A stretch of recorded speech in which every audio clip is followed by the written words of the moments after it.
And we're back. An hour late, but nevertheless. How are you, mate? We're here. We made it. I'm good. How are you? I mean, I have made it kind of like half in, half out. Can you hear the? Could you just hear the FOKLZ thing then? I can hear FOKLZ in the background here, so that's not good. Let me see if I can get rid of that. There's some background music just in case. Yeah. Oh, what a day! What a day! I am struggling today, mate. I'm struggling. So you're gonna have to carry me through the pod tonight, unfortunately. I'm good at talking, so it should be okay. Well, good. That's a stretch, but I can I mean, talk. Tom has put straight out. He's like, "Great pod, lads. Yeah, agree with everything you said." Yeah, thanks, Tom. Thanks for the support as always, mate. I do appreciate it. Oh, I have titled this "Triple Deal Done." But it's not done, is it? I mean, it's not done. Let's be honest. Should we, yeah, let's just get right. Let's start on a positive note. All right, it's kind of done because one is definitely confirmed. Two are kind of confirmed, which we'll go on to in a minute, won't we? Let's go with this. All right. So on the FOKLZ podcast tonight, let's start off with Noni Madueke, everyone's favourite winger. Fans love him. Players want to be him. He is signed for the club. Was it about 50 million plus add-ons? Happy with the deal, mate? Yeah, it is what it is at this point, isn't it? Like, I've definitely been one of the more positive people. The money is whatever, but I've said if we sign a left winger, left attacker midfielder, I don't really care. Like, it's an extra player that we needed. I also think with the links of like backup right wingers I've been looking at, like a Semenyo I was talking about, and then Burmo. Yeah. Actually, this actually makes way more sense than either of them when I was talking about at the start of the summer. So I think it's fine. I know a lot of people having this like revolutionary of talking about the fees of the wingers, and Madueke keeps propping up in all these conversations. I've seen it in the Burmos, I've seen it in the Alangas. 50 mil for Burmo's a better deal than Madueke or whatever. But like ultimately, like the big driver of buying people nowadays is potential and like where they can get to. And I think he has that a bucket loads more than a lot of players on this market. And he is Arteta's guy. And I think if we have gone to a Gyokeres pivoted because of Berta, it makes sense to give Arteta one guy he wants. It does seem to always happen. We give one guy to Arteta who he wants. Last year it was Marino, who he really wanted. Yeah. The year before it was maybe Rice, you could argue, but I think the club all wanted him. So there's always, or Havertz, I think is probably quite the driver there. So there's always a sign in every summer that Arteta gets one of the guys he wants in. And I think this was the guy this year that he wanted. Do you think like it's almost? I feel like one in, one out. I don't mean one in, one out in terms of transfers, but one in, one out in terms of Arteta seems to be going, right, this is the player I want. And then Berta's going, all right, well, you've got him. My guy's this one. So he's then going after another target. And then Arteta's, well, like, I want this guy. And they're buying another player. And then it's just like almost like half and half at the moment. Like Zubimendi is an Arteta player, definitely. I feel that Berta wouldn't be kind of against that signing anyway, to be honest. The Noni deal seems more Arteta. Gyokeres, if that goes through, seems to be more Berta. Would we say Mosquera more Arteta? I think it's more Berta actually with that one. Like I think you're looking at his talent ID over the years. He's always kind of gone for these younger, cheaper options in defence, especially. Like he did a lot at Atleti, and he's in the Liga and stuff. I'm sure that we would have known. I've been seeing people. I've seen Ribiero's been linked to Liverpool recently. It's a guy I really liked. I think that is like an older, more I don't know, maybe experienced player that I would probably have seen Arteta going for more.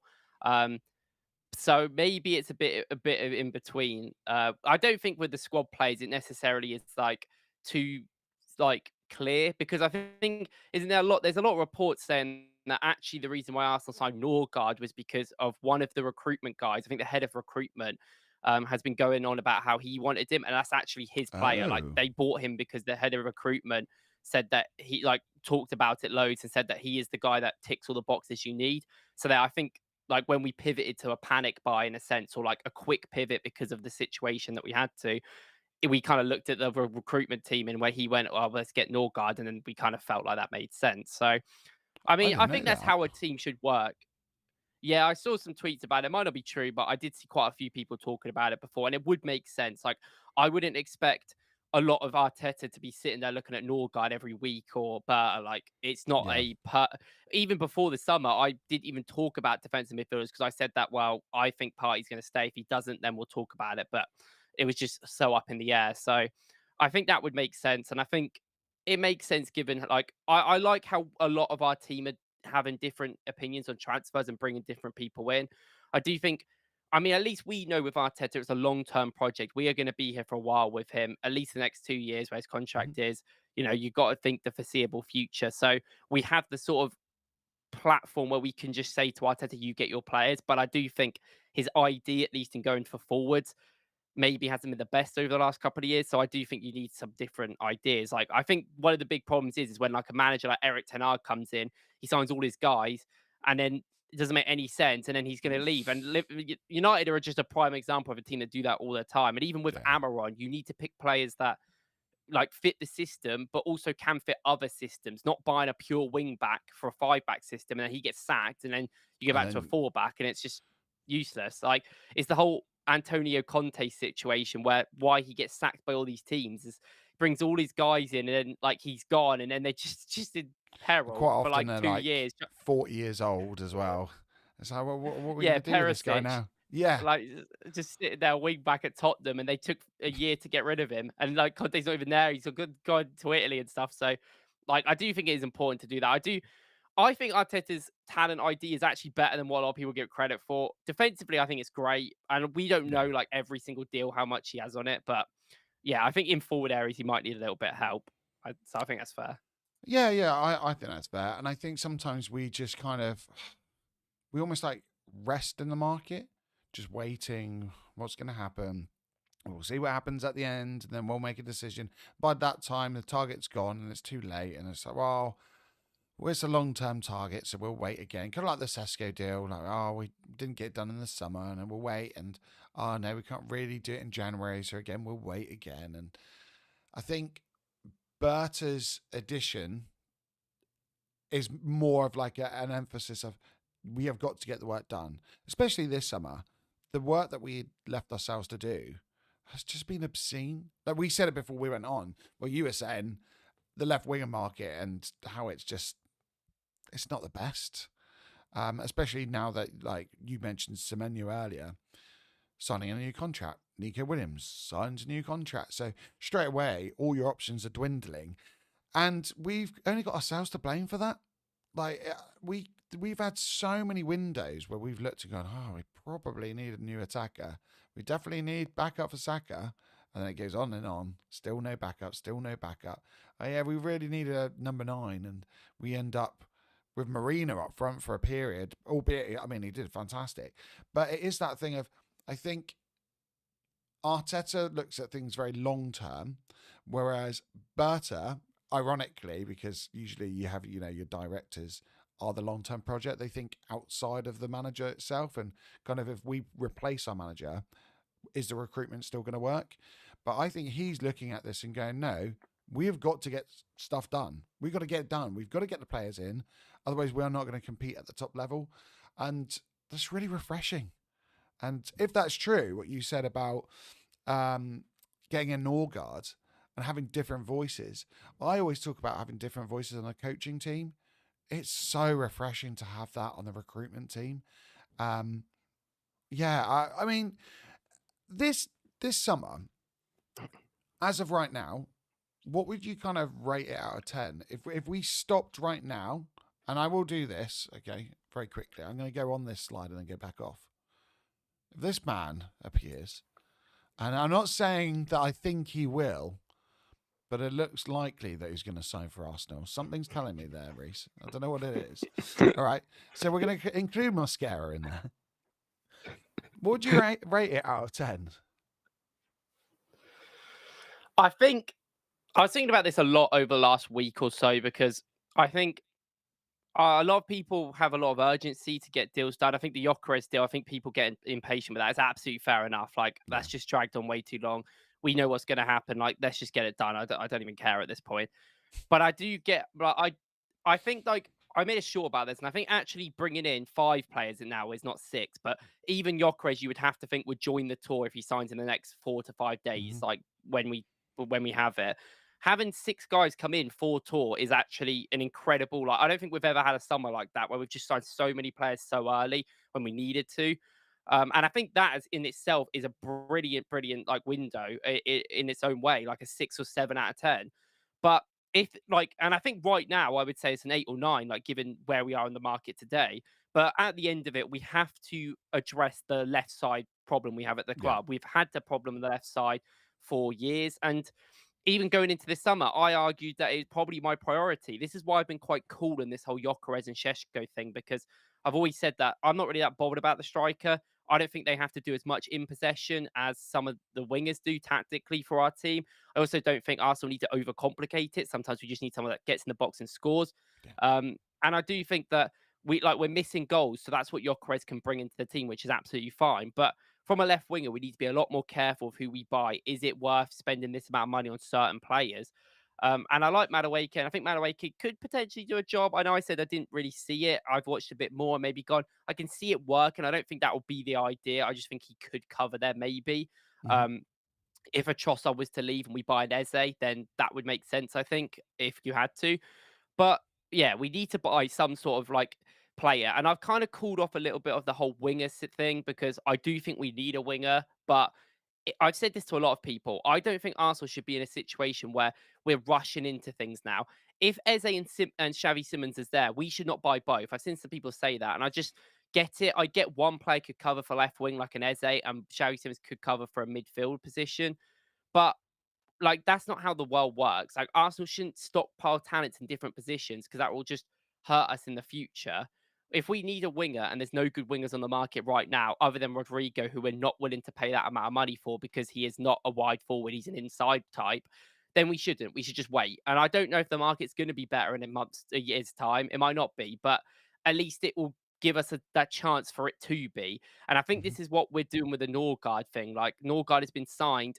Yes, albeit a little bit of we needed to make sure we didn't spend too much money in that position. We need to spend it in other areas. And it's obviously a situation we probably didn't see coming for some people in the club. But ultimately, buying Norgard gives us the opportunity to keep him for a year or two, or even on the books, and then get a Buadi or get a Kamara in if you have to, or get Yeah. other midfielders. Like, there's abundance of great young central midfielders out there which can develop in time. And you can even bring Buadi in January, and then he can work alongside of Norgard, or he could be that more 8 type. So I think we kind of need to do that a little bit with the winger market. I will say though, it is make or break for Martinelli this summer. It's make or break a lot for a lot of our players. I think Odegaard, Havertz, Martinelli. If these guys don't turn up this season, I can see them being sold like a lot next season. This is ultimately the biggest season in a while. This is what the accumulation of everything has been. So if Martinelli doesn't turn up, there's always a world he goes. But I feel like the club, looking at the winger market, will probably think there's no good wingers out there. I don't want to spend personally. I don't think the club should be going out there spending 50 to 60 mil on a winger who is not better than Martinelli. Like, I just don't see the point unless they are a real wide player. But I don't even think there's Yeah. that many great wide players out there. Like, I've seen people talk about Nusa. I've seen people talk about Yildiz. Yeah, these guys are good, but they're costing like 80 mil and they're not Mm-hmm. good enough to start for us. So it's just not worth it. So I think if we can't get a Rodrigo, or if the situation holds that Liverpool want to pay more money, or we just can't get him, then I'm not going to hate the club for just going in for a wing fielder, or what everyone keeps saying, like an attacking midfielder, left wing hybrid player, and just then being a versatile option there, because I just don't want that to be a problem. I just don't want to waste money, and I feel like Madueke is a little bit of an overspent and is maybe a player that we got for a luxury player, and I don't think we should be wasting more money because then I know it's great we're signing loads of players, but we won't be able to buy anyone for like 5 years, and we know what this club's like. We'll see no one else Yeah, oh again. So like, man, you're so we need right. to think of the long term somewhat. That's what I'm saying. Yeah, it's so funny, isn't it? Like people complaining about Liverpool, them being linked to like Ekatike and getting inverts and things. And I look and I think, well, unfortunately for them, but unfortunately as well, I guess you could argue, their club have not been spending loads and loads of money. They kind of rested on their laurels somewhat. You know, they got in players like Enzo and they tried to plug the gaps and be smart in the market. They've been forced at this point to spend a lot of money. They have to. They have to rejuvenate that squad. And now's, to be fair to them, is the right time to do it. You've just won the league. Go and do it. Your stock is really high. Like players are going to want to go to your club. So I completely understand why they've done it. But I don't think they'll be doing the same next year. I can't see them spending another 100 million plus on a player and then going, oh, right, actually, we might better spend another 70, 80 on another striker and you just got to do it right. And yeah, we will be hamstrung in the market. We know what it's like. And KSE will find their way to worm their way out of investing anything. And, you know, there'll be no doubt in the NBA celebrating things and at the Super Bowl celebrating things. You won't catch them at the Emirates, unfortunately. That's Well, they're not particularly liked in Denver right now in the NBA yeah, that either. is true. Yeah, to be fair. So, but like I do think that like I don't know, this market is just so weird, and I feel like we have been burned. And like we said, like I think it is down to us. Like we forced ourselves in a situation we had to buy players, and I don't think any elite club shouldn't really have to force themselves to buy players in the market. Obviously, situations happen, like Liverpool in a situation they probably didn't expect, and they kind of have to act. But like for us, like I don't like that. We've got years and years and years of like of the opportunity to buy players or at least slowly make a squad, and we just didn't. We just didn't really act last year. We didn't really do much. I don't really care about January too much. I think the market was even worse than it is now. Mm, But I do think there is a certain level of like I don't particularly like a club who's elite level like us having to buy 6 players this summer. We yeah, should have bought 2 to 3 every year, and it should have been a better progression. But we're not the only team. Like Liverpool have also in the same situation. Like their whole like everything is going on. The signings that they might make are incredible, like an Ekatike, a Rodrigo, which could be going to yeah, them. Fair enough, but that does mean that they are going to lose out a lot of defensive talent. Like I'm looking at their defenders right now and I'm going, well, who's playing? So you've got, you know, Kanate who might leave still this summer mm-hmm, because if Real Madrid, I've heard a lot of rumors about Real Madrid deciding they want a centre back now because they don't trust Asensio. And if they do try and get a centre back, it probably will be Kanate unless they wait another year like they usually do. But you yeah, never know. They've got they sold Kwanzaa. Their fullbacks have both got well, Robertson's like there somehow, but he's not going to play. You know, they got Frimpong in. He's not really a proper right back. So is it yeah, Bradley? Is they going to be their defensive starter who is good? But I mean, he played against us a couple of months ago and was not very impressive. I don't think we got at him quite easily. So there's still like a level to learn there. And like, who's going to defend then if their fullbacks bomb up the field? Like, is it going to be a Gravenberch, a yeah, McAllister? They're aggressive midfielders that don't defend like that. Like, I think with Liverpool, like you know, they're stockpiling the forward areas, which I think makes sense in terms of the market right now. mm, Maybe it could crash. I think the forward market will crash. I think the midfield market is a little bit inflated, and I think the defensive market is actually not that inflated. I think it's pretty fair at the moment. So it's one of them situations where they might have a way better attack than Arsenal, but their defense is going to be nowhere near us. And obviously they had the same last year, and it worked out for them. But our problem was that we just didn't have any forwards that were good enough, like yeah, yep, consistently. And if we just have that, it's fine. And like I think it's going to be an interesting uh season next year. I think there's a lot of like I think Chelsea are really a good like I think Chelsea are going to be a competitive team. I think they are going to be up there. oh, so I actually annoying. I think Chelsea might be better than City long term throughout the season. I mean, obviously, Mm, this is early days. Like City might still go and spend like 80 mil on someone. I haven't really seen that many rumors with City, which is weird. But I just feel like Chelsea just Enzo Maresca does know what he's doing. It just takes time. But Chelsea are going to be there, City are going to be there, Liverpool going to be there, we're going to be there. I think Tottenham will be a lot better. I don't think they'll be in the mhm, title race. I think Newcastle will be really good. It depends on what goes on this Isak situation or yeah, whatever. So it's just one of those things where like I feel like everyone looks at Liverpool and they're like, I don't know, a bit jealous maybe. And I get their forward signings are great. Like when I heard the rumors about them going in for Rodrigo, I was like, that would annoy me like a lot. And obviously, them getting Isak would be awful. Like I think I think from Liverpool's perspective, getting Ekatike makes more sense, but I would be more annoyed if they got Isak. Like I actually would be. That would be awful. Oh, Um, you just but imagine the narrative, can't you? Oh my god. Oh, exactly. But like, we've bought the best striker in the world, and we've just bought the best attacking midfielder in the world, and Arsenal wanted him, and then all the Arsenal fans are losing their minds because I Madueke. dread to think about that. Yeah, yeah. Then the Madueke thing rises again.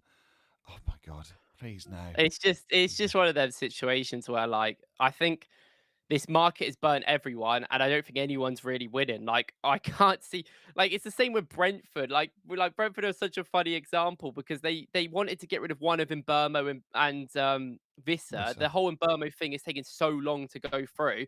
Finally, they got what is an overpay, but fair enough. Hmm. Someone that would have been Arsenal's backup. Let's not get that wrong. But okay, it's 70 mils, whatever. United need him. Like they're going to pay the money. That's fair enough. But like then now Vista wants to leave because Forest have come in, Newcastle have come in, like these teams that are just better than Brentford. And I'm Yeah. sure that like he's a 28-year-old who is a very unique striker that isn't tall, he isn't physical, he's just a very good aware player in the box. And I think like if you get 40 to 50 mil, you should accept that. So it's like they're going to lose everyone because they were just dilly-dallying on what they should do. And I think Brentford should sell them, like realistically. I think they'll be fine in the market. But like, I think every team is really struggling this summer of like the amount Oh. to get burned. Like it's Do you it's think? crazy. This is the most mental market Do you ever. think Newcastle should sell Isak? Because I know we mentioned in the past. I mean, I talked about how the kind of the lower end of the market seems to be rising and rising and rising, and the average that you're paying. But I would say the top end, that kind of the marquee signings seem to get a little bit down. We're not going into crazy money at the moment. Do you think Newcastle should sell Isak? Like, because I worry if they get an injury to him, is he ever going to be worth what he is right now? And at the same time, say if they could beat Liverpool to Ekatike, you sell Isak, you make a profit. Is it going to dent their chances of getting to Champions League football that much? I don't know. Like, what would you do? I think this is one of them like really, really unique situations in like business and football where it's like you can see both sides of the argument very clearly, and the club hierarchy needs to make a proper decision. They need to like I mean, decide Ryan's one of them. They saying they can't. should just definitely sell to us. I'm all But good for that. I mean, I'm all good it's for like that. how I look at transfers, especially at teams that aren't necessarily at the level to win things. I know they won the Carabao Cup, but like competing for titles and stuff. Mm-hmm. I look at is the point of you keeping a player for another year is the money that you might lose or might gain from that worth him being at the club? And I think Isak is such a weird situation because it's like he is their best player. He's probably the best striker in the world. He's young, like compared to a lot of the elite strikers out there. He's in his own like ball game, basically. He's Mm-hmm. a very unique profile. And Ekatike is right there as a ready-made. Okay, he's not as good. He struggles with some other things. But I think as a profile, people have mentioned that he is a little bit more all-round. And I think maybe the Bundesliga skews that a little bit. But I still think he would be a perfectly fine backup or like replacement for a team like Newcastle. Are Newcastle expecting to compete for the Premier League title next year? Maybe internally they are. They've got a good first team, but their depth, in my opinion, is just not there. Yeah, So I I agree don't with think that. they can. So, like in that situation, in that circumstance, I think that they should get rid of him. I think as well, I don't know about like the market and how it all works completely. Like I can see, know how much I believe players are worth, but I don't know how much in the grand scheme of things how teams see players are and how they move Mm. as a whole market as own. I can look at it in separate situations. So I've heard a lot of people who are in the industry have said that like they expect at least the forward market to crash a lot. They think that there will get a point where teams won't pay a lot of money for these players, which I think we are starting to see this summer, like loosely with like Sheshko and other players. Mhm. And unless these and these players that we're talking about, these Sheshkos, the Ekatikes, are so unique profiles at their age that that's why they're going for a lot. Like Samu Aguilar or whatever his name is from Porto is a great example of like a cool player. I think he's really good, but no one will pay over 40 mil, 45 mil for him just because. I mean, he is a profile that has been seen before, and he maybe Mhm. doesn't have that experience that people want. And I think that is going to be situations that people talk about. So I think with the Isak situation, is Newcastle ever going to get 140 mil, which is probably going to be how much he costs, 140, 150 mil for a player ever? No, they're probably not. Should they, is their team like good enough to say no to all them deals? No, like they could easily just sell him, buy Ekatike for half the price, which is around 70 to 75 mil, and improve all the team. Like Yep. there's still a lot of depth problems they have. Their defense is just a mess a little bit. They wanted to buy Trafford. That doesn't look like that's happening. So they need a keeper. So I don't know. I think from Newcastle's sake, they should sell him. I get the whole Liverpool thing, and it's annoying because they probably see Liverpool as maybe a competitor in a 2 years' time, 3 years' time that they want to compete with. But like, I don't think that if Ekatike goes to Liverpool, no one will ever buy Isak, in my Isak. opinion. There's only two, three clubs that will probably ever be able to buy him, and that's like Real Madrid, us, and Liverpool, like who actually will. Because City have got Haaland, they're not going to bother, and no one else can really afford that sort of money. And even we can't broadly because of other market No. opportunities we have to buy. So it's like, they should just get rid of him because then even if he has a 20 goal a season next year, like 30 goal a season, like, yeah, Newcastle will keep him. That would be great for them. But the team's going to be weaker. Are they going to win a Yep. title? Probably not. So it's just not worth the risk, in my opinion. And like, I don't know. Sometimes I think one of the best things about business in football is knowing when to sell. Something we just don't do very well of. We're just not a club that know when to sell. We can't And I sell. think, That's the problem. well, yeah, it like I just think like they should get rid of him, and I think Ekatike being there is amazing. I do want to say this whole Newcastle and Liverpool beef I've been watching on Twitter has been hilarious this last week because the fans of both teams have been going on about how they're playing the other team. And I think ultimately it's a win-win situation for both. If like Isak stays at Newcastle, Liverpool get Ekatike. I do Yep. think Liverpool did kind of stand on business. I actually think what they did with Newcastle and just said, we're going to take your number one target if you don't give us Isak is hilarious. And I actually think I just rate it so highly. Edwards is Yeah. such smart guy. Like, I do think it is intelligent. And people are like on Twitter going, oh, yeah, but now they've got a player they don't want. It's like, that's not how it works. It's like Ekatike is their number two choice behind Isak, like us for Gyokeres and Sheshko. Yep. And I do want to say this on Gyokeres as well. Like, I've seen big BBC outlets, big Sky Sports outlets say, "Oh, why have Gyokeres? Why has Arsenal picked Gyokeres over Sheshko?" I don't think we picked Gyokeres over Sheshko. I think we wanted Sheshko, but for £77 million, we decided that £55 million for Gyokeres is a better deal than 77 for Yeah. Sheshko, which is Yeah. not picking a player. Like it's like money comes into it at the end of the day. Yeah, 100%. I mean, it's just moved. Alejandro, welcome, mate. It says Newcastle have no pressure to sell. They hold all the cards. I completely agree with that. It's also that on the flip side, like devil's advocate, for the fans, like what message does that send to them if you sell Isak? I really wonder because for them, when they had this takeover, the idea was, we're going to do what City have done. We're going to start buying players. We're going to move up through the league. Infrastructure is going to improve. Recruitment team's going to improve. The squad's going to improve. I don't think they thought Eddie Howe was going to be there for this long. And I don't think they thought they would move as slowly in the market in terms of like, I have a feeling most Newcastle fans, I might be, speaking broadly here, I have a feeling most of them thought there was going to be a marquee signing every summer. That's just not been the case.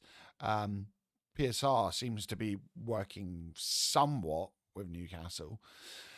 I do wonder, could they really sell him? Like, imagine being a Newcastle fan and then suddenly he leaves. Like, I don't know what that does for their morale. I mean, Ryan, mate, legend, by the way. Ryan's saying Madrid will swap a player and cash for him next year, or Barca. But the problem is, I think with Madrid, you've already got Mbappe and Vinicius. I don't know where Isak fits into that whole like hot mess. So If to speak Madrid at buy Madrid, another forward, I'm gonna jump out my window. I'm gonna jump out my window. I literally was speaking to my mate on Twitter earlier, and I was like, the winger market is awful, and he's like, they're all at Madrid, and I'm like, yeah, they just stockpile them all and then never play them. I yeah, just, I mean, they just it'd be annoy me so fun to much. just see what happens. And I'd I quite think like it as well Barca, because they just annoy me. Just always yeah, get the players they want and stuff.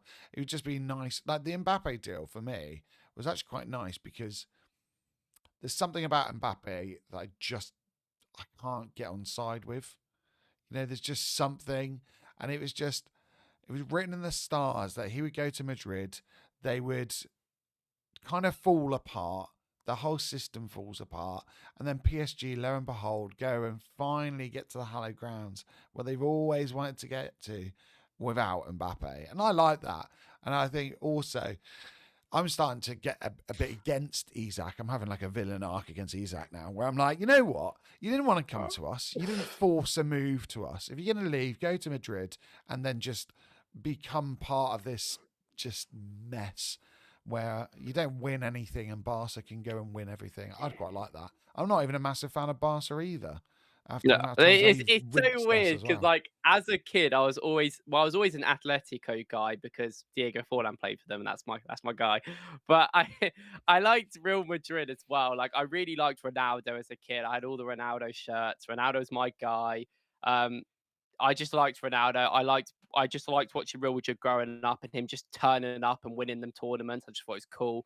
And I do like Madrid. I don't now, like after last year and everything, all their fans, all the media, everything that happened. Also, Yeah, the whole Mbappe situation for like 3 years. Every single window, it was like he's gonna go to Madrid. He's gonna. Oh no, he signed a 1 year contract. It's, oh, he signed another year. Oh, and it yeah. was like, come on, man. And I like Mbappe, but it's just like it's because like at my age growing up, like Mbappe's kind of come through. I think Mhm. he's like a couple of years older than me, and I remember watching him when he played at 17 against Man City in the Champions League. Like, can't watch back then. I couldn't watch many games live, and I managed to get that one on. I think it was like BT, but it was like one game they had or something for free. And I watched him against Man City, and I was just so amazed that this child was so good. And I was Yeah. like, this so special. And like I like Mbappe, like and like I feel like Madrid though. I said this on Twitter a few weeks ago. I was like, I actually don't think that they're gonna win the Champions League. I can't see like again, No. obviously what I've won enough.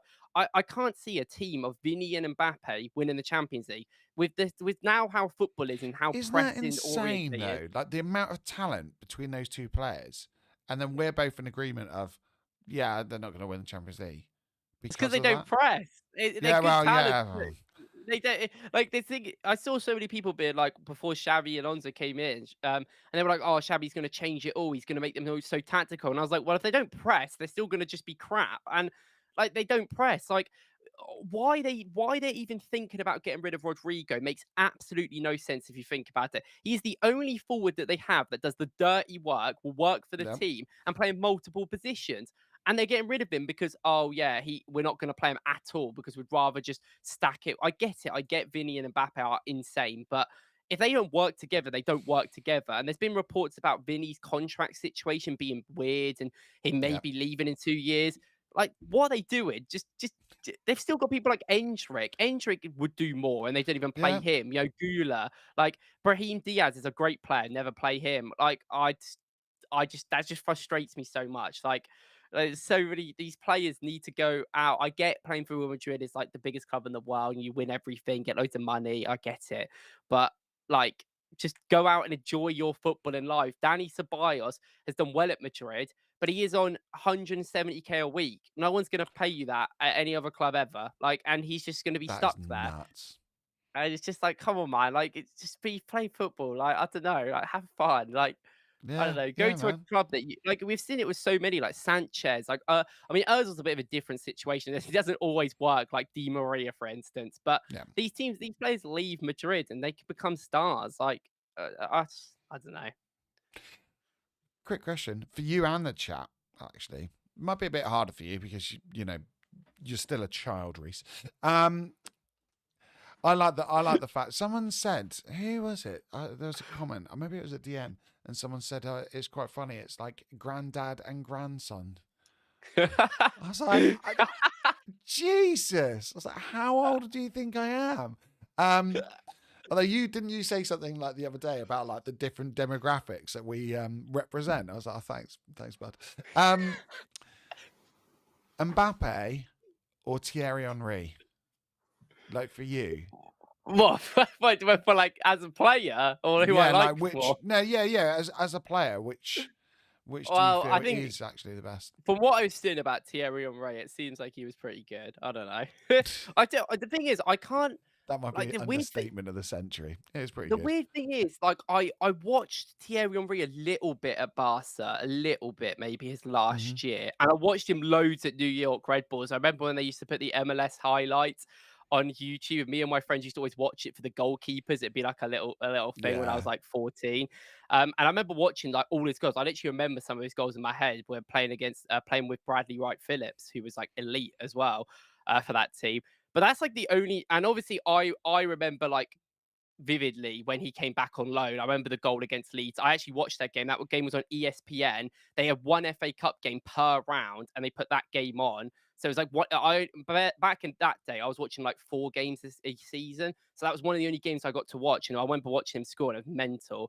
And Yeah. I watched God, and I remember the great moment. Sunderland goal and stuff. But I only watched him like play for Arsenal like what 5 to 6 times, like when he was on loan.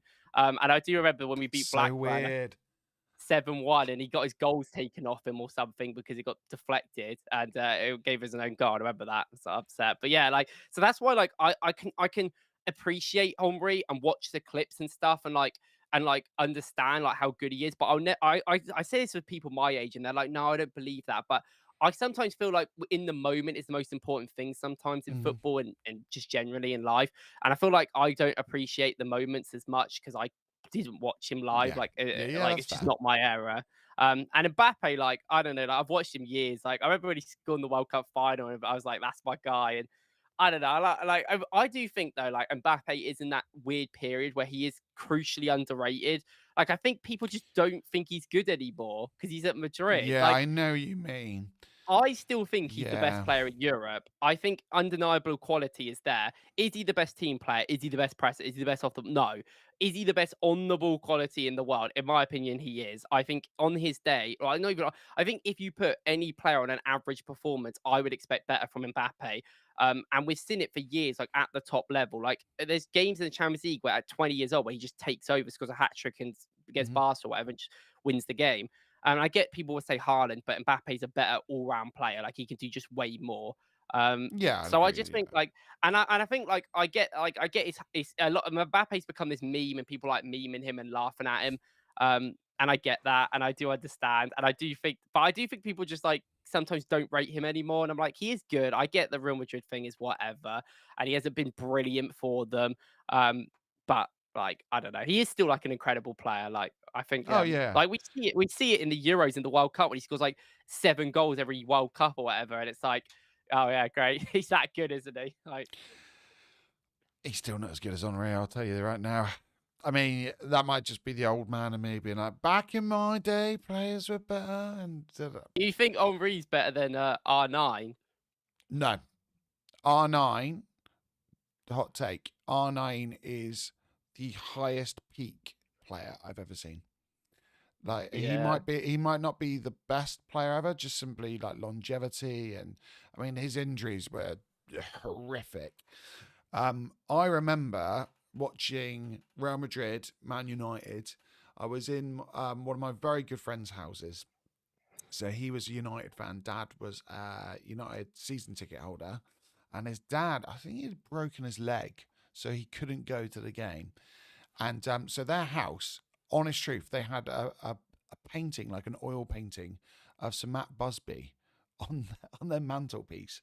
Like everything was united in the house. So it was really weird for me going in there. I always remember it because it was just odd. Carpets were all red. It was very odd. Anyway, sat down and I was saying, oh, United are going to lose. Madrid will beat them. And saying, oh, they've got Zidane, they've got Ronaldo. And it was probably the worst thing to say in that household.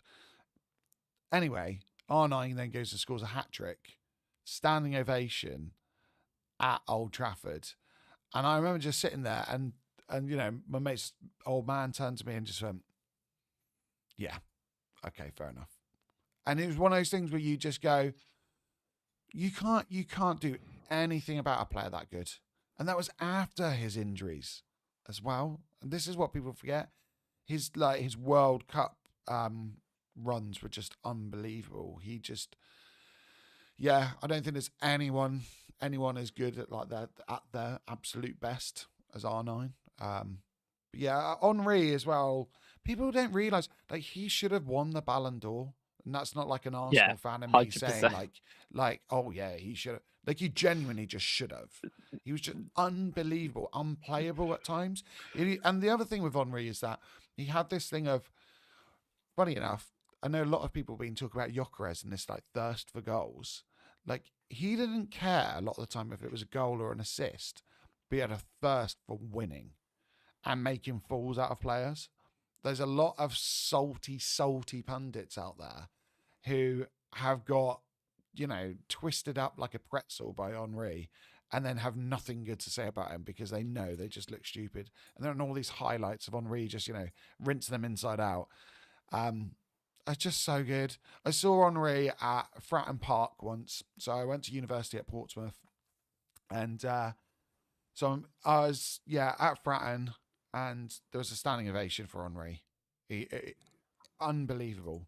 And to do that in a place like Portsmouth, which is a real hostile ground and a real ugly ground, by the way, I wouldn't advise going there. It's just horrific. He was just unbelievable. He could do anything. Free kicks, weird penalties with Perez, taking on players, shooting inside, outside of the foot, just, assist records, multiple golden boots.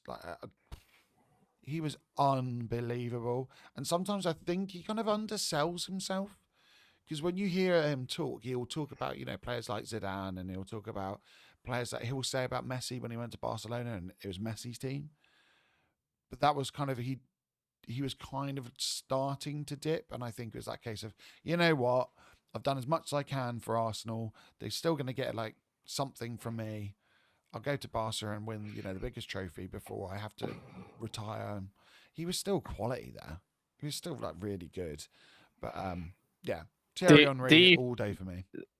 do you think that Arsenal's Thierry Henry I don't know how to explain, like, gas will ever run out. Like, because every single player that joins, it's like, oh, I loved you to love Thierry Henry. Who's your favorite player? Thierry Henry. And someone said to me, like, oh, it's funny how every player we're signing is like an Arsenal fan or like report. And I was like, Yeah. I just feel like it's all about Henry. Like every Henry. time I see anything, it's like, and it's like with Henry, it's not even like he was also like one of the best players in the world, like for a long time. But it's also Mm. just like he has that aura, he has that I don't know, sensibility about him that make him like, even now when he speaks, like I don't agree with everything he says, but how he talks and how he is with his mannerisms, it's just so like weird, different, but it also just gives off some sort of like people like look up to it in so many ways. Like it's a little bit like how I felt as a kid about Ronaldo, like CR7. Yeah. Like I felt like he just had this thing about him where like even if you don't like him, you've got to respect it because he just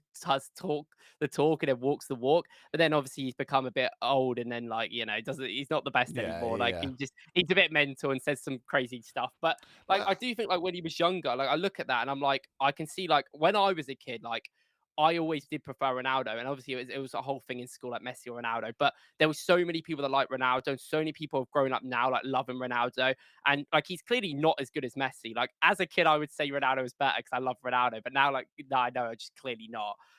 But it's just something about Ronaldo. He is more of an outspoken guy. He is more arrogant. He is more confident. And I do think that goes a long way. Like, I wish Mbappe was like that. Like, Mbappe was like that years ago when he was a teenager. But I feel like he's just gone back and I know no, what you don't mean. do this. Just talk the talk. Just say to people, I'm the best. I don't care. Like, I know there's definitely like ways to do it. And like, I still obviously we had all them links to like Vinny Jr. People talk. I hate Vinny Jr. He is just like some of the things that guy says, I just think are mental, and also the whole like Ballon d'Or thing about not going. Um, like I just think it's disrespectful at the end of the day. Like and stuff like that. I'm like, there's a level to being arrogant, but also you have to be professional, and that's something Yeah. I respect a lot. And I just like there's a Well, you level look to at it, like and I Messi and Ronaldo with their Ballon d'Ors. That it was always accepted. Okay, the other guy won it this year. Whichever way around it was always accepted. I mean, just Tom, he put Pavel Nedved who, yeah, and it's like that. yeah. Like Oh, I Henri hate must Nedved. have been going. What more do I have to do to win this?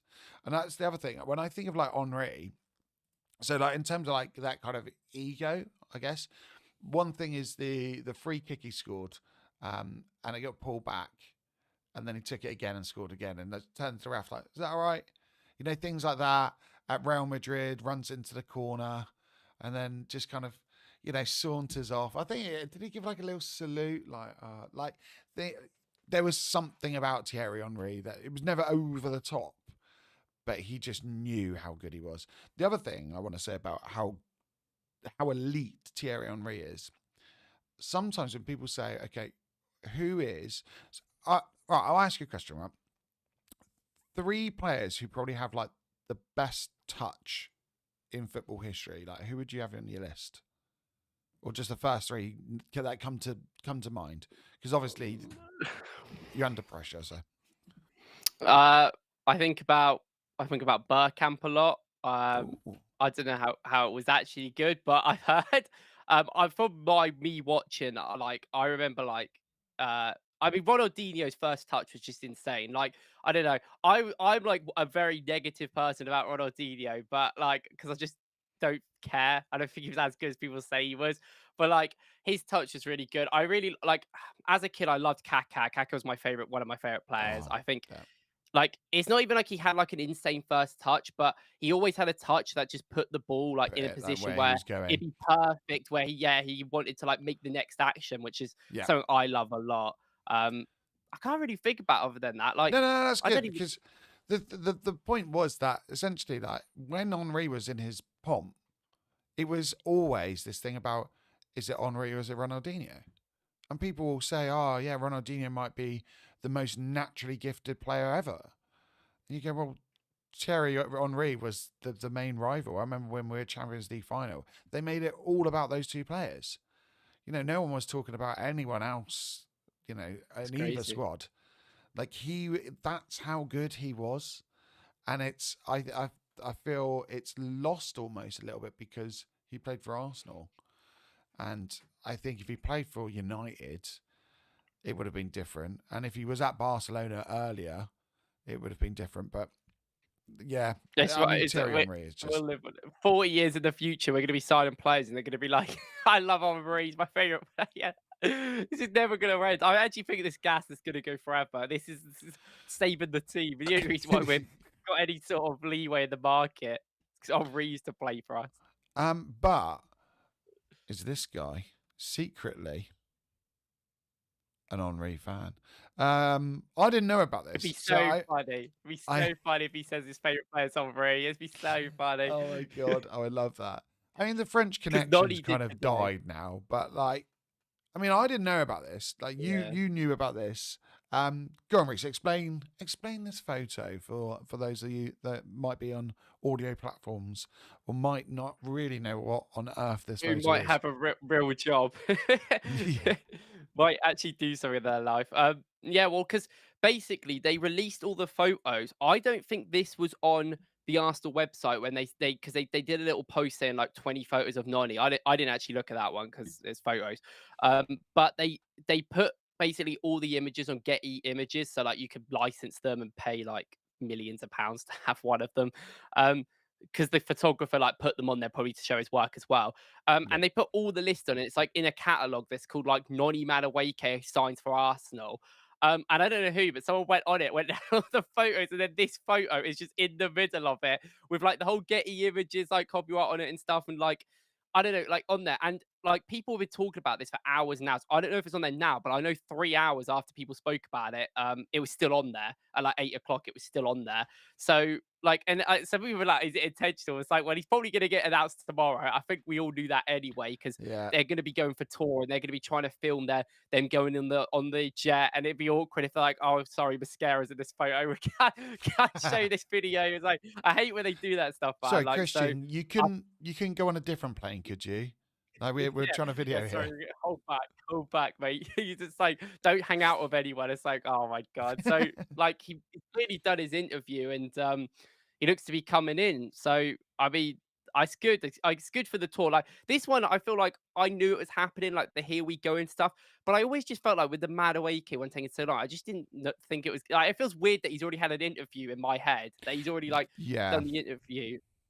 And I do want to say, like, on the interview thing, like, if you haven't, like, had the time to listen to the Madueke one. It is very interesting what he talks about, and I find it very interesting how like the interviewers now. I don't know if they did this a couple of years ago. I feel like they didn't. But I feel like when they joined a couple of years ago, the interviewer would ask him like, how are you excited to live in London? Are you excited to, be a part of this club? But now they're asking them, so where do you think you fit in the system? So where are you going to use your best? Looking at the stats, you're a very good ball progressor. How is that Yeah. going to help? I'm like, They've got to what be is going prompted on on? that, haven't they? They've surely that's. Could you imagine that being asked out of the blue, and you're like, well, like, I mean, I'd love to see Gyokeres have that kind of thing, because I can imagine him just turning around and going, well, what I'm going to do is I'm going to push Kai out of the team, and you're never going to see him again. Like, it's just, I do think as well, like I think that also comes not just from a like a team perspective, but I think that's how media is changing. Like I think the average Arsenal fan does look at things now like I think a couple of years ago, if Arsenal had signed someone like Madueke, like 4 years ago, people would have been like looking at how it fits in the squad. But I don't think people would have been looking at what does he bring to the team? Is he a ball progressor or is he all this stuff? People just kind of look at goals, assists, and sort of the basic stuff. But I feel like the general consensus of Arsenal, like general fans in England, at least now for these teams, is a lot more in depth than it was. Even when like I yeah, make my videos, like I never wanted to make these really in-depth tactical videos. So I just thought, who would care? But clearly, there's a lot of a bigger audience there, and it's growing all the time. And I think mm, people are now like, I think as well, signings are becoming less obvious. It's becoming less obvious why teams are buying certain players. Like even the Ekatike deal to Liverpool, for me, that makes perfect sense. I know how he plays and know how they play, but from his goals, from his assists, like who he is, and like how he's, his career, I don't think it makes a lot of sense if you just look at it if you don't know. So I think when you look at them sort of things, then you start to realize like people do want to know this data and like information. And I do find like the Madueke thing because I do like I feel like I'm not someone that cares too much about we have to get these players announced. But when the tour's coming up, when these things are happening, it is nice to just finally like, okay, he's signed, he's done the interview. I like listening to what they say. I like seeing all the stuff. So I'm glad that's done. But I do personally love the videos I love is when they have their first day at the club because I love them meeting people and like yeah, talking. And I think you get to see more of a character of someone there. And not just a character, like you get to see how the club works. Like in the is it the Zubamendi one or the Norgard one? I think it's the Norgard one where Perma Asaka's there and he's talking and he's like, "Oh, I'm Perma Asaka," and I'm like, I feel like Zubamendi knows who you are, mate. Like I don't yeah, know, yeah. but like I don't know, it's just a nice vibe and like Albert Feinberg as well. Like seems like a nice guy and like I like them sort of things. I love the interviews. I think I do want to say like as well, like people have been talking about the media team. I do think the because I completely didn't even like clock that Madueke is from Barnet, like North London. Like I didn't even like think about in my head that he's like born and grown up in North London before he went to Netherlands. So it's like nice that we had that sort of touch with the video of him being like hometown, he's back, and it was like a nice little video like that. And I do think our media team do good work, but they did leak this, which is certainly funny. It might not have been And them, it like might have been some the people have photographer, but kind it of is funny. gone, oh, I reckon they've leaked it on purpose. They're trying to drive up some interest, and I was like, no, I don't Why think why that's would what's they happened. I don't know why would they do that? I just like I can't wait for the Gyokeres video and announcement. But it's gonna be not great though, is it? Because it's gonna be on tour. So he's just gonna turn up like Calafiori did, like midway through an No, interview. I know what they need We to do, can't. right? What We they have need to to do a do proper one. is they've got to, so in the stadium, okay, so picture this, so we're abroad, there's a stadium, all the players are there, it's kickoff, and then over the tannoy is just Gyokeres speaking like Bane in The Dark Knight Rises, and he just does his own little speech, dressed in a trench coat. Yeah, he's got his mask on. Just that'd be amazing. That's what I want to see. If they don't do that, it's a missed opportunity. And I'm also going to say that the media team need me. So there we go. Yeah, I mean the Mascara deal. I think it's great. It's a great deal. I think it's a really good deal. Can play left centre back. Can play right centre back. Has played right back as well. Oddly enough. So another one of those guys. So it's almost like perfect for Tomiyasu cover with Tomiyasu leaving. I do want to say The this fee though. is mental. Oh yeah, the fee's crazy as well. And another player that Mental. wants to come to the club. Now, that's another thing. But Tom Pert. because of Thierry. I died inside when Norgard mentioned Bentner as a former player. Yeah, yeah, because he was. It's like the same with Zubimendi mentioned at Montreal. It's like obviously like he played at Montreal and like stuff, but it's just funny because obviously like these people that come from these nations, they do look at the players that play from their nations. It's like we haven't had that many Danish players in a while, and it's No, like it's like Bentner is like the guy. Like Bentner was the guy for like I don't know, like a couple of months, and he like went off the D. It's so Bentner was one of the players as well that I was growing up. Like he was like kind of coming through at the same time. Like when I was like 13, he was like 19 or something like that. Like he was super young. Um, or maybe a little bit actually different. He's a bit older, but I just remember like him actually being all right, and then he's just like he's just crazy. He's a crazy guy. Like remember the shirt the when he put his boxes down because he had the Paddy or was it Paddy Power sponsorship when he yeah, scored in the Euros. And that's just like peak Bender. And then I never saw him again after that because he kind of fell off. But it's just like, oh, I don't know, he's man. just It's just this nuts. guy. Some of the comments he's made about lifestyle choices as well, are just insane, Yeah. just insane. Um, I want to address this though. So Ryan said like signings take so long now, it's not exciting anymore. I wonder. So I'm going to argue here, Ryan. I wonder if signings are still taking just as long. It's just the fact they're covered so much.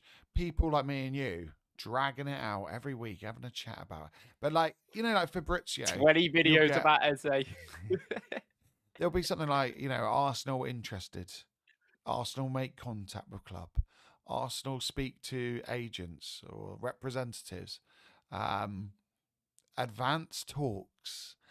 All these. It's just constant. Because to be fair, I mean, Fabrizio Romano has made very, very good money out of what he's doing. Oh, Um, yeah, it's great. It's it's, because it's it's like, I think, yeah, it's that sort of like need that all these journalists have now to kind of like make because Twitter, you make so much money from Twitter if you're like as big as Fabrizio tweeting all the time with the amount of views he gets. So like that's already another incentive that he gets paid from that. Then he yeah, just has an incentive like from agents that pay him and like can do stuff. But the problem is that I find is that like when Arsenal will have a list of like 30, not maybe 30, but I have a list of a condensed list of like 10 players they want to sign at the start of the summer. And they'll talk to all the agents of these people to see what the deals are like months ago, probably in March or April, like ages ago. And like because like now that information comes to light with all these leakers because there's so much more of a incentive for people to leak stuff because they might get paid a lot more. Like, I don't know, that's just where the industry is. It's like it comes to the point where we know everything. We know exactly who Arsenal's targets are for this entire at the start of the summer going into it, we don't. But about a month into the summer, like right now, if Arsenal sign like Madueke was a bit of a shock, but obviously they looked at him. If Arsenal don't sign anyone that's like not Gordon, like Xavi Simmons, Eze, Rodrigo, like mm, maybe a couple of others like in defense. That is like I don't like we're gonna sign them, like or we're not. I don't think we're gonna go in for any other players unless that opportunity rises like a Sterling, like a rare occurrence. So it just is like that at the moment. I think it's funny with football because football has it's always been a bit like this, but it is worse now because of like the constant oh yeah, by the way, he's getting announced in 4 minutes. And also the amount of fake ITKs on Twitter is ah, crazy. Like and I've seen people like there's people that don't have blue check marks and they're like, well, I'm not doing this to get paid, but people will still do it to get followers and just lie to people. I have seen so many ITKs talk about like the fee of one player and then 2 days later, like Fabrizio will be like, actually, it's a different fee. And then they'll be like, oh yeah, oh I said that. And it's like you just like little details like that is when you can easily just tell someone's just lying, and they do it mm, all the time. Like it annoys me, and like I think when nothing's going on, the best is not to talk. Maybe like a hand of us. So I know people necessarily don't believe him all the time. But I'm on Twitter all the time. I can see who's a little bit reliable and who's not. And people make mistakes. Like sources are going to be wrong sometimes, but it's just how people say stuff and how people get it across. And it is funny, like this football like world that it is in, because in the Call of Duty competitive scene, for years and years and years, no one knew about any like team changes until like basically they'd happen. But over the last 2 to 3 years, the market has changed, and there's now these leakers who basically tell you everything before it's going to happen. And then everyone talks about it, and everyone has said that has kind of ruined the fun of it because the whole fun of it was just rocking up to a team announcement back in 2020 and not knowing who's going to happen. And I do think it is like annoying. I do think there's certain levels of Arsenal dragging things out and teams dragging things out, but it is annoying, isn't it? Like, it's not necessarily like we don't need a surprise deal, but it would be nice if we had that Fabio Vieira type deal where I that was going came to out say of the same nowhere. thing. Yeah. Yeah, like Fabrizio tweeted like, "Oh, Arsenal close to signing him," and okay, yeah, like he's leaked that, but there was no talk about it before, and then that happened, and then like It's just 3 days out of the later, the blue. deal was done, Yep. and I like mean, Arsenal it's used to just be really good at it. We used to always work in that way. But I think that's part of the reason we never made like big marquee signings because we always wanted everything private, everything kind of done in the background. I don't think you can get deals done now that way. I just don't think you can, like, especially with there's too agents. many people involved. Yeah, there's Yeah, like you think about agents as well. That these people are run by like 20 agents, and then their agents have friends and family. Then they know people. Like these players go to barbers. These players are not. Let's not say that some of these players are talkative. They do talk a lot. Like so, some of these players, like Gyokeres, I'm sure has been talking to family and friends for months about stuff. Like I'm sure he hasn't just been quiet. So like it's just too much of a need for people to leak now that we're never going to get to that stage again where it's like, oh, it's a surprise sided, unfortunately. And this is why when people say, "Oh, this is a smoke screen," I personally think it's 99% impossible to do a smoke screen. I think you're not going to see any smoke screens anymore. We know what these clubs are doing in and out, yeah, like at all. Like, so I don't know. It's just how it is. yeah, yeah. I agree. On kind of on Jokeres, I mean, his agents have been amazing in terms of. I haven't heard in recent times of agents kind of putting the player first. It's always seems to be, they'll say they are, but they're getting very good deals out of the player moving anyway. For him to kind of negate wages and for them to give up some fees, I think it's absolutely amazing. There is this rumor from Doc on X, who is quite like reasonably reliable, to be fair to him. Um, really long passage. So I would advise going to X and following him. But essentially, what he's saying is a lot of the news from Sporting is coming out on the weekends because Sporting essentially are a publicly traded company. Um, so they're really worried about stock price and the validity of it with major shareholders. So there's a rumor that kind of around midnight tonight there might be news about Jokeres. How true that is, I don't know. But it's really interesting to look and go, there's even things going on like that now that we don't think about. Like Ryan said here, it's all about money now. So like because of this, like clubs like Sporting, like Man United, they've even got to worry about their stocks and how any of this news affects them. So for Sporting themselves, they want to make sure that they slowly drip feed this news out and then the player goes so they don't just suddenly have a crash in stocks of people selling them. And it's just, it's insane. It's insane. Um, we'll go into Jokeres quickly because I'll be honest. If anyone missed the start of the show, so I did say I'm really not feeling well. Genuinely, I feel horrendous right now. So I'll try to get through this bit. And then most likely, I'm going to be very ill after this. So we'll see what happens. I'll keep everyone updated on X at some point. I wanted to go across this. So this is from Billy Carpenter. So Billy Carpy on X. This guy knows his stuff. This was about peak sprint velocity and runs in behind from forwards, essentially. Out there on the top right hand side, just an outlier, an anomaly, is Victor Gyokeres. One of the highest for peak sprint velocity, and constantly, like his volume of run-ins behind is so high. Do you think he can do that in the Premier League? Or is that going to be like an injury waiting to happen? I think I don't really worry too much about necessarily an injury. I think he's really resilient and strong. So it should be okay. Like he's not lean. He's not someone that sticks his foot in places he shouldn't be. He kind of just like will pull out if he has to. Mm. Um, which is like I think a very underrated quality. I think Ekatike has that a lot as well, which is what it is. So I do think that like I feel like this will be fine. I actually think his running in behind and his power and his pace will be important. it'd just be very interesting to see how long it takes him to get going. Like, is he because he is a player that takes a little bit time to really get into full speed. He's not exactly like quick acceleration. So Yeah. is that going to make a big impact in this? This whole Gyokeres move is so weird for me, but I find it really fun, and I think it will be a really fun move overall, like completely. And I think an Eze coming in alongside it makes a lot of sense. Oh, Like, yeah. I Oh, think it does make a lot of sense. can you quickly explain as well? Because I know you spoke to me about this.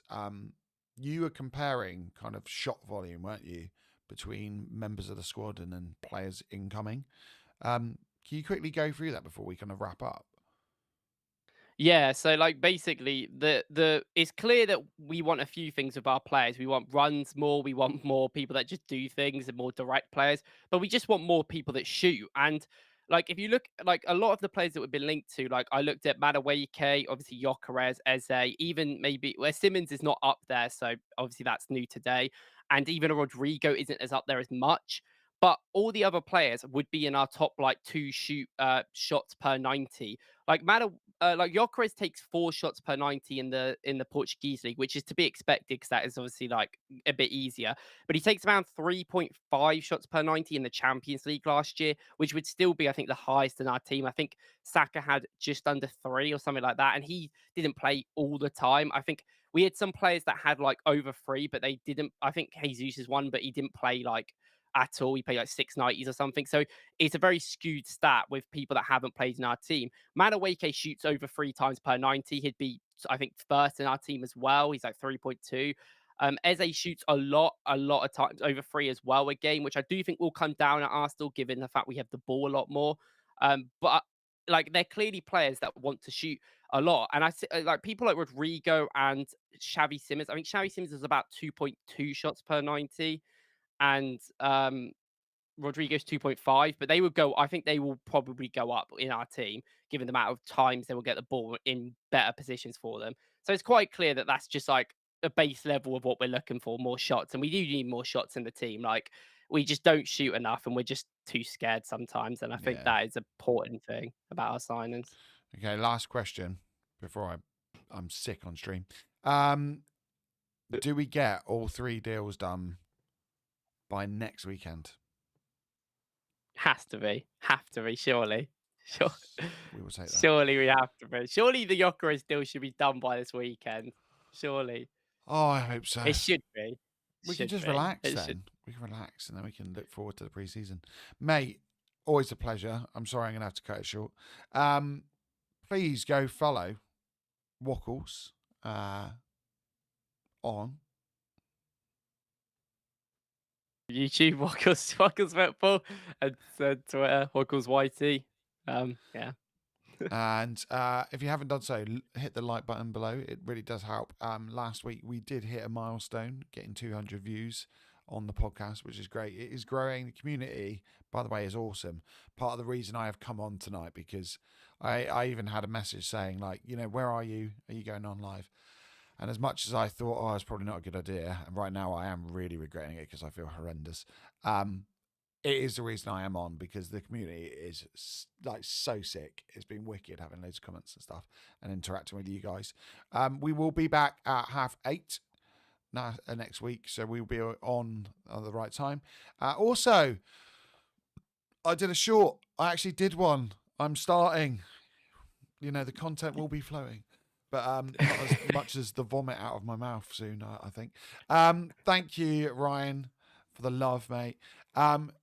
As always, we'll catch you next week, and we'll leave with a little with the outro. Let's see if this works.